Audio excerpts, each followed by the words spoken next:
پاکستان ایک ایسا ملک ہے جہاں کسی شہر گاؤں دیہات میں اچھا سکول کالج اور ہسپتال ہو نہ ہو مگر دربار اور مزار ضرور ہوگا۔ مزارات اور دربار سدا بہار کاروبار ہے۔ سٹیل ملز سے لے کر پی آئی اے تک، ریلوے سے لے کر پی ٹی وی تک ہر ادارہ خسارے میں چلتا رہا مگر مجال ہے جو کبھی مزارات کا بزنس ماند پڑا ہو۔ اس بزنس کو زوال نہیں ہے۔ پنجاب کے بعد سب سے زیادہ مزارات آزاد کشمیر میں ہیں۔ صرف کشمیر کے درباروں اور مزارات کی سالانہ انکم 169.809 ملین روپے ہیں۔ لاہور کے معروف دربار میں صرف جوتے رکھنے کا ٹھیکہ 2 کروڑ روپے پر ہوتا ہے جبکہ اس ایک دربار کی 25 کروڑ 97 لاکھ 1,569 روپے ریکارڈ انکم ہوئی۔ مزار پیر مکی سالانہ انکم 48 لاکھ روپے، میاں میر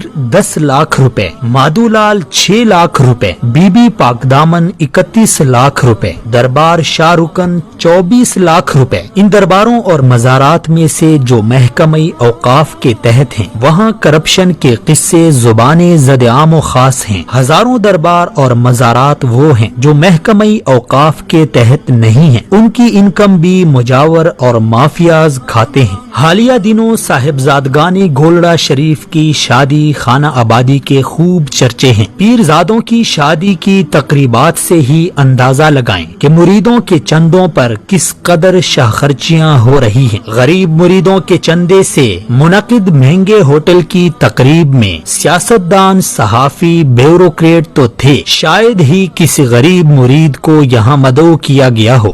ہم کو تو میسر نہیں مٹی کا دیا بھی، گھر پیر کا بجلی کے چراغوں سے ہے روشن۔ سال گزشتہ راول پنڈی کے ایک پیر صاحب کے بیٹے کی شادی میں محتاط اندازے کے مطابق 1 ارب روپے کی فضول خرچی کر دی گئی۔ موصوف کے اسلام آباد کے پوش علاقے میں کئی بنگلے، کئی پیٹرول پمپ اور کئی شادی ہال ہیں اور یہ سب اساسے گدی نشینی کی دین ہیں۔ مریدوں کے خون پسینے کی کمائی سے کھڑا کیا بزنس ہے۔ مستزاد یہ کہ ان درباروں میں وہ شرمناک کام ہو رہے ہیں جس سے انسانیت کا سر شرم سے جھک جاتا ہے۔ انہی درباروں میں بیٹھے جعلی پیر مذہب کی بدنامی اور شرمندگی کا باعث بن جاتے ہیں۔ کچھ عرصہ پہلے نیو ٹی وی کے پروگرام پکار میں انہی درباروں میں سے ایک دربار کے مجاور کرنٹ بابا نے انکشاف کیا کہ وہ اب تک 700 بے اولاد خواتین کے ساتھ ریپ کر چکا ہے۔ ان میں سے ایک 10 سالہ معصوم بچی بھی شامل تھی جسے 2 بار اس درندے نے اپنی ہوس کا نشانہ بنا ڈالا۔ کرنٹ بابا اپنے استاد کا نام سرکٹ بابا بتاتا ہے۔ شاگرد کے شکار کا یہ حال ہے تو استاد کا آپ خود اندازہ لگائیں۔ یہ سب خواتین ان جاہل پیروں اور عاملوں کے پاس